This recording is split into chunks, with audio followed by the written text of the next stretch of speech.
Dizem que uma das características mais intrigantes do brasileiro é a sua capacidade de deixar tudo para a última hora. Um dos motivos de existir o nosso jeitinho brasileiro é exatamente a procrastinação, que a gente adora, não é? Dificilmente você não conhece alguém que deixou para fazer a declaração de imposto de renda no último dia, faltando alguns minutos para o prazo encerrar. Alguém que só comprou o presente já a caminho da festa. Ou talvez o seu filho te avisou que ele deveria levar uma salada de frutas para a classe inteira, faltando 10 minutos para a aula começar. Todo ano, a gente se diverte, ali por volta de outubro, novembro, diverte tragicamente, lógico, né? Assistindo os atrasados do Enem. A imprensa já monta guarda na porta das faculdades, esperando as pessoas que chegam atrasadas e que passam ali no último segundo, antes do portão fechar e por pouco não perdem a prova. Não importa que tipo de procrastinador é você ou alguém que você conhece, a gente sempre tem uma história dessas para contar. E a história bíblica que nós vamos ver hoje fala exatamente de duas pessoas assim, gente como a gente. Pessoas que no último minuto, no fechar das cortinas, no apagar das luzes, tiveram a grande chance da vida delas.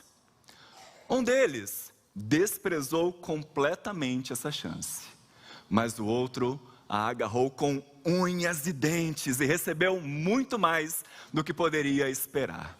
De quem que eu estou falando?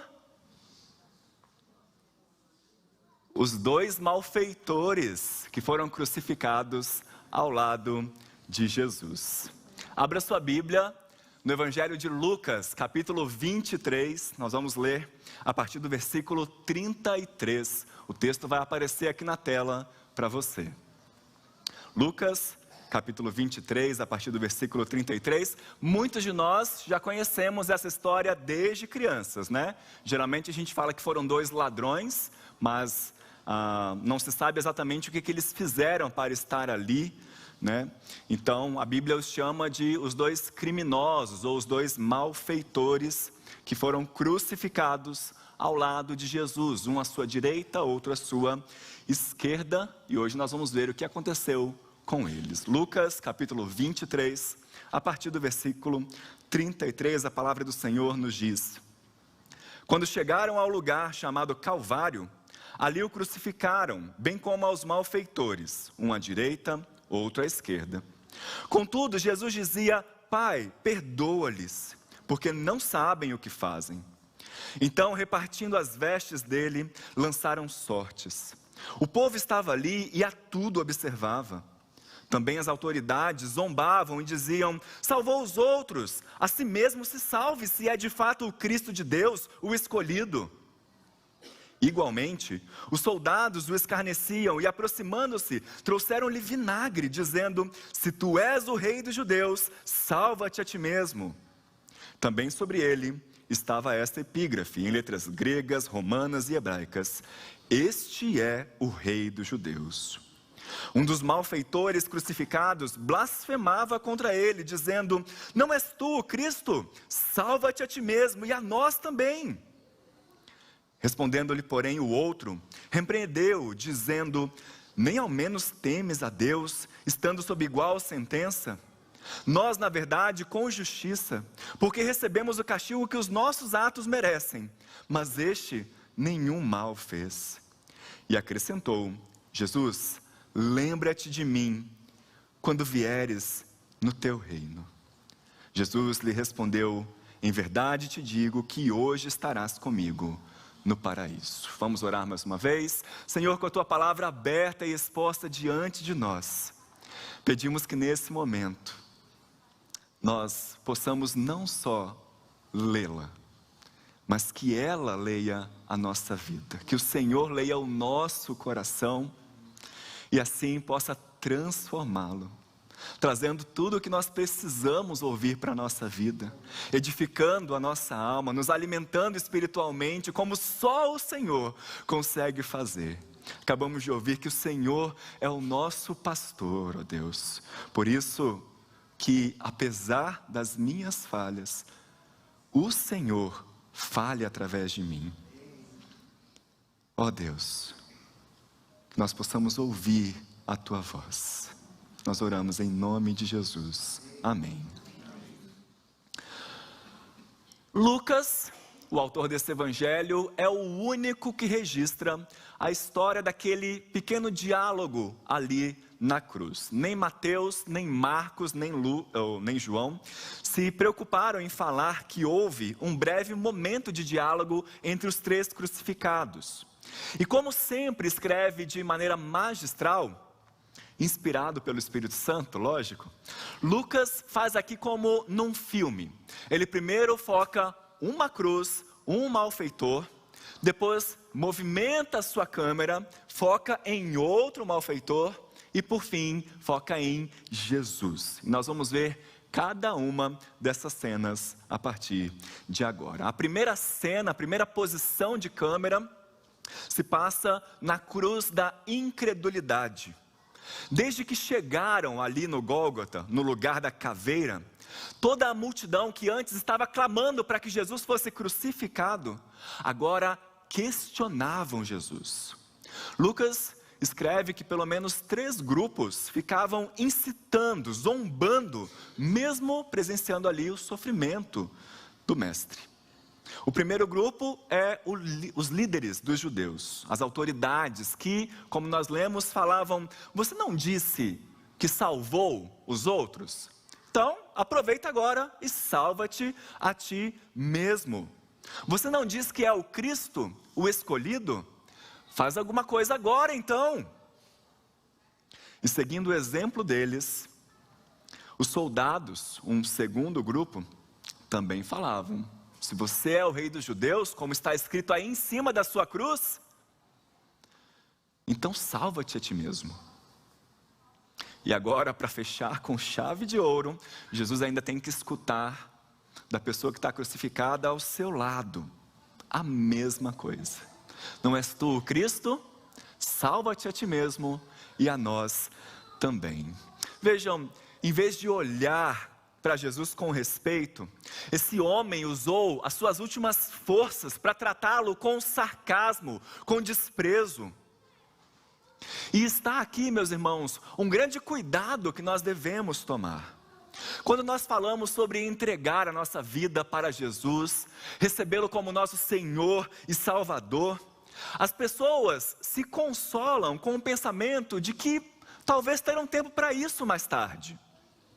É muito comum nós mesmos nos imaginarmos tendo um momento de conversão ali já no leito de morte. Pessoas que vão viver de acordo com as suas próprias regras a maior parte de sua vida, mas pensando: não, chega lá no final, eu vou ter tempo para me arrepender. Então, deixa eu aproveitar agora.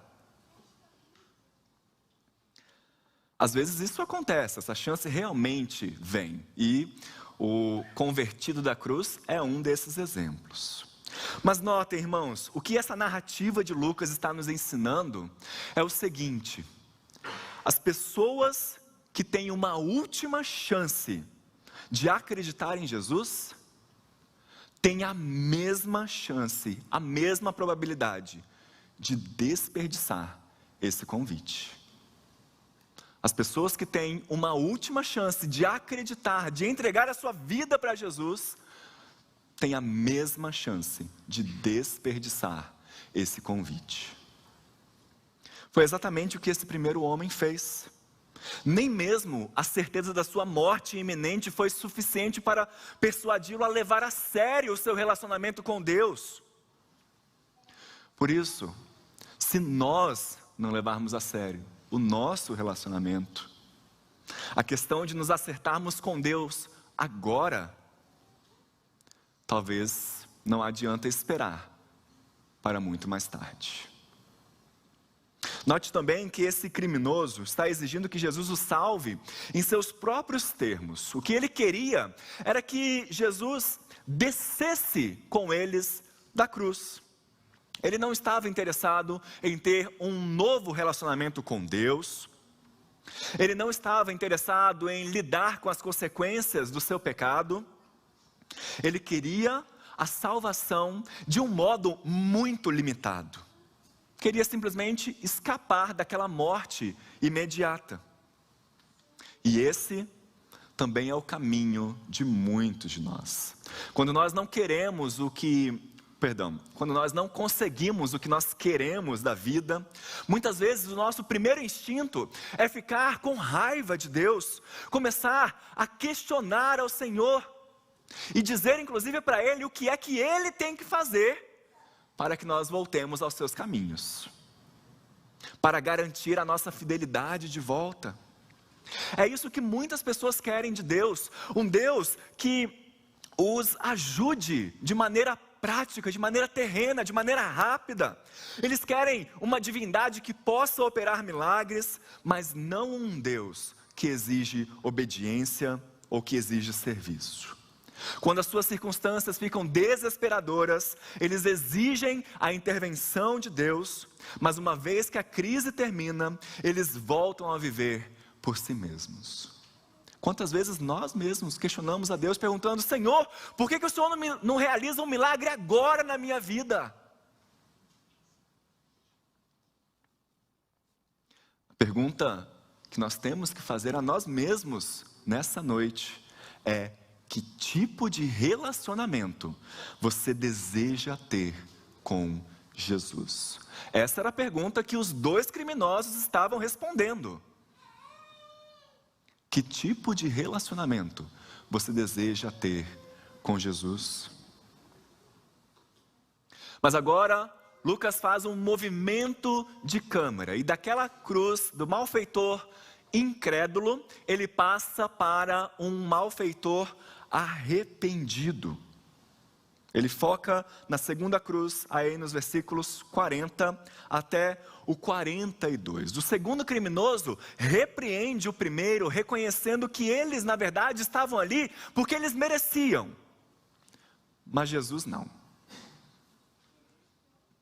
Aqui tem algo muito interessante acontecendo. Vejam, meus irmãos, se você ler essa mesma narrativa, descrita por Mateus e por Marcos em seus evangelhos, vocês vão ver que os dois evangelistas escrevem que os dois criminosos estavam zombando de Jesus. Os dois criminosos. Então, o que fez com que aquele malfeitor mudasse de opinião? O que levou a reconhecer sua culpa, dizer que merecia estar ali e ainda pedir a Jesus que se lembrasse dele? Nós sabemos, lógico, da ação poderosa do Espírito Santo no coração das pessoas, mas a minha pergunta vai mais para o nível do qual foi o gatilho, né? Essa palavra aí da moda, qual foi o gatilho? Quando foi que ele chegou à conclusão de que aquele ali do lado não era mais um malfeitor, mas era o próprio Deus que não havia cometido mal algum? Alguns comentaristas vão defender que o que fez com que ele mudasse de ideia foi notar como Jesus respondia aos impropérios da multidão e dos próprios malfeitores. Foi notar que mesmo passando por toda aquela vergonha que ele estava passando ali, Jesus simplesmente respondeu ou simplesmente orou, pedindo: Pai, perdoa-lhes, porque eles não sabem o que fazem. De alguma forma, aquele malfeitor, ao olhar para esse testemunho que Jesus vinha dando ao longo do Calvário, ou seja, o que fizeram com ele, como ele reagia a isso, e sabendo que Jesus dizia ser o Messias, o ungido de Deus, em algum momento esse malfeitor associou aquilo que estava acontecendo ali com o texto que nós lemos no início do culto, Isaías 53. Você se lembra? Como é que Isaías 53 termina? Ele derramou a sua alma na morte, foi contado com os transgressores. Contudo, levou sobre si o pecado de muitos e pelos transgressores intercedeu. Em algum momento, acendeu uma luz na mente desse malfeitor, que o fez entender que aqueles últimos momentos ali na cruz eram o cumprimento de uma antiga profecia. E já que era o cumprimento de uma antiga profecia, já que aquele ao seu lado era o servo sofredor, o Messias de Deus, o Cristo prometido pregado numa cruz à beira da morte, ele só teria mais alguns segundos, alguns minutos talvez, para fazer o pedido que iria mudar todo o seu futuro, todo o seu destino. Jesus, lembra-te de mim quando vieres no teu reino. E antes de falarmos sobre esse pedido e como Jesus respondeu a ele, é muito importante que você note uma coisa. Como é que o malfeitor chamou Jesus? Jesus, lembra-te de mim quando vieres no teu reino. Deixa eu te contar uma coisa. No Evangelho de Lucas, são raríssimas as vezes em que alguém chama Jesus pelo nome. É extremamente incomum. As pessoas costumam chamar a ele, nós lemos, por mestre, rabi, Cristo. Mas de Jesus, foram pouquíssimas. Na verdade, uma vez, 10 leprosos foram até ele e pediram: Jesus, tem misericórdia de nós. Algum tempo depois desse episódio, quando Jesus estava passando por Jericó, um cego começou a gritar: Jesus, tem misericórdia de mim. E agora, uma terceira vez, alguém à beira da morte pede: Jesus, lembra-te de mim. Por que é que ele decidiu chamar Jesus pelo nome? Porque ele está fazendo uma confissão. Uma confissão que contrasta com tudo o que foi dito de Jesus pelas outras pessoas. Lembre-se, o nome Jesus significa Deus salva. Deus é o Salvador. E no caminho para a cruz, como nós já lemos, por 3 vezes eles ouvem os confrontos: salve-te a ti mesmo, se você é o Cristo. Você não é capaz de salvar as pessoas, então salva-te a ti mesmo, salva-te a ti mesmo. Enquanto aquela multidão zombava, duvidando que Jesus fosse capaz de salvar, aquele malfeitor, arrependido de seus pecados e certo de que aquele ao seu lado era o Cristo, confessou publicamente: Deus salva.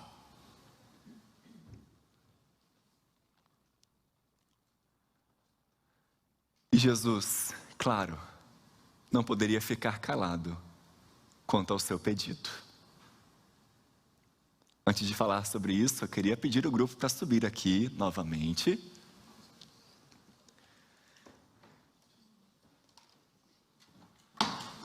Nós temos um terceiro movimento de câmera. Enquanto o primeiro focou na cruz da incredulidade, o segundo focou na cruz do arrependimento. Lucas vai encerrar esse pequeno episódio aqui, que só ele narra, falando ainda sobre a terceira cruz, que estava ali ao meio. A resposta de Jesus àquele pecador arrependido. Quando ele pede: Jesus, lembra-te de mim quando vieres no teu reino, Jesus o responde no verso 43: em verdade te digo que hoje estarás comigo no paraíso. A resposta de Jesus não foi somente positiva. Não foi somente, olha, beleza, pode ficar tranquilo.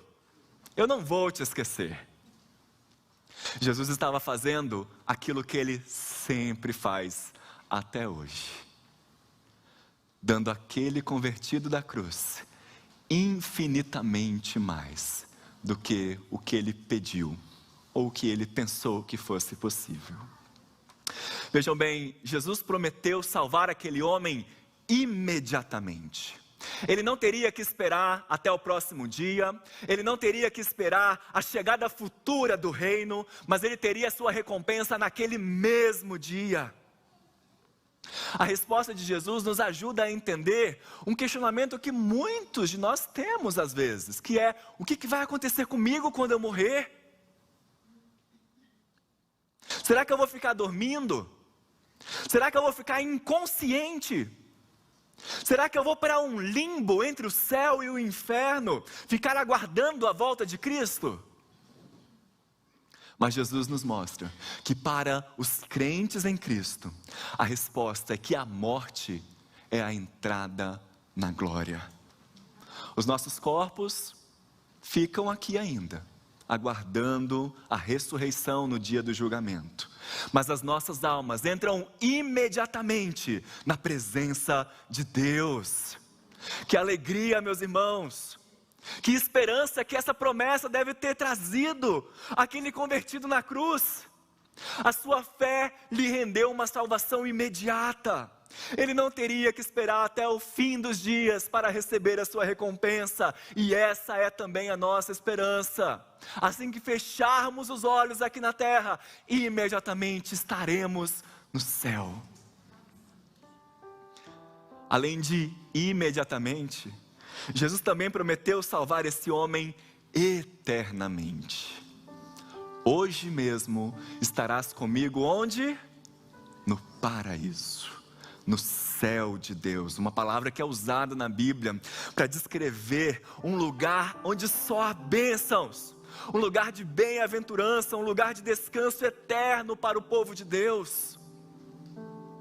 Ontem nós estávamos falando com os jovens, um lugar onde o deserto das nossas vidas não vai mais existir, porque ele será transformado mais do que num jardim, numa grande cidade. O que mais Jesus prometeu? Salvar também esse homem pessoalmente. O convertido na cruz pediu que Jesus o salvasse, e Jesus respondeu: em verdade te digo a você, hoje você estará comigo no paraíso. Mas o que é ainda mais pessoal nessa resposta é a promessa da presença de Jesus.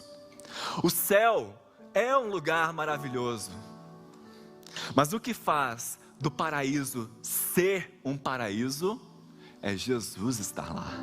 Ainda nessa semana, o pastor José Roberto compartilhou isso na coinonia conosco. O céu só é céu porque Jesus está lá. Vejam, Jesus poderia ter dito, combinado, eu vou me lembrar de você, hoje você estará no paraíso. Se eu fosse aquele malfeitor arrependido, para mim isso já seria o suficiente. Mas o que Jesus prometeu foi infinitamente melhor. Ele diz: hoje você estará comigo no paraíso. Isso é maravilhoso porque o paraíso não é só um lugar de descanso, como nós ouvimos aqui, mas é também um lugar onde Deus enxugará de nós toda lágrima. Ele estará conosco. Jesus salvou esse homem imediatamente, eternamente, pessoalmente e também graciosamente. Olha, se teve uma vez em que alguém não podia fazer nada para ser salvo, foi essa. A vida daquele malfeitor estava quase no fim, e mesmo que ele quisesse fazer algo que fosse suficientemente bom para Deus, Ele não poderia porque suas mãos estavam pregadas na cruz. Ele nem sequer teve tempo para receber algum sacramento. A única coisa que ele fez foi crer. Ele se arrependeu de seu pecado.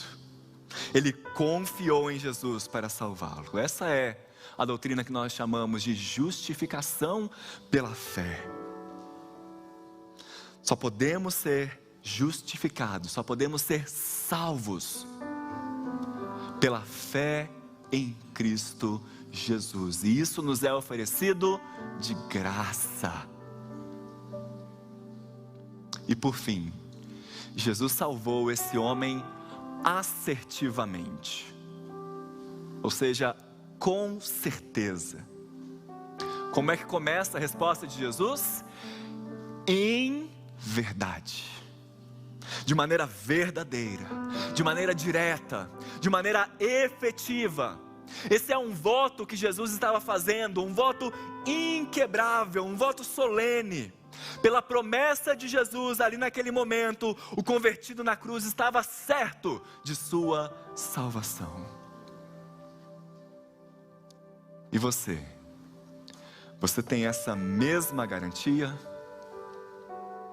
Você tem certeza de que se morresse hoje, você estaria com Jesus no paraíso?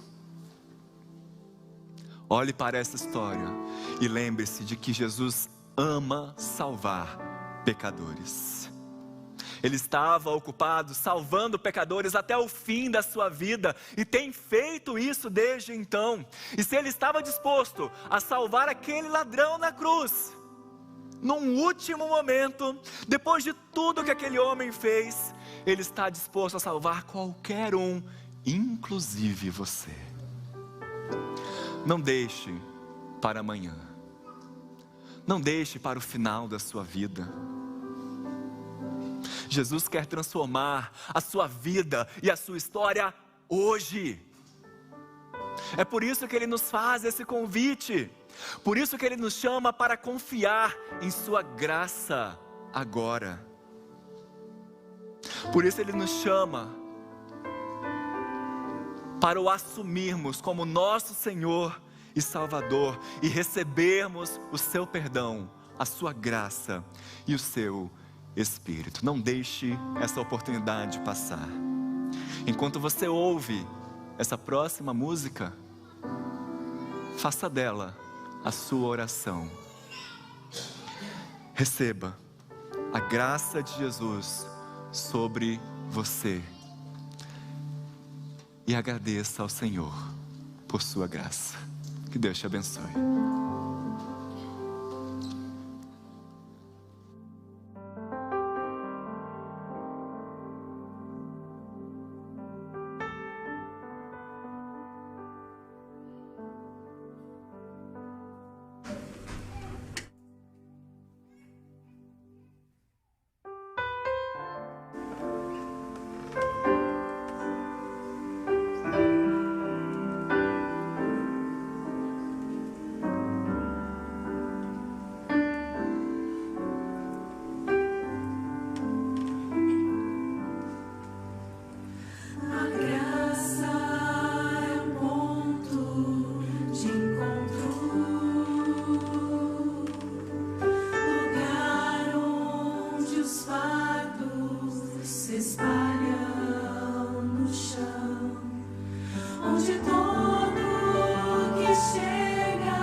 Lá eu posso entender o que o céu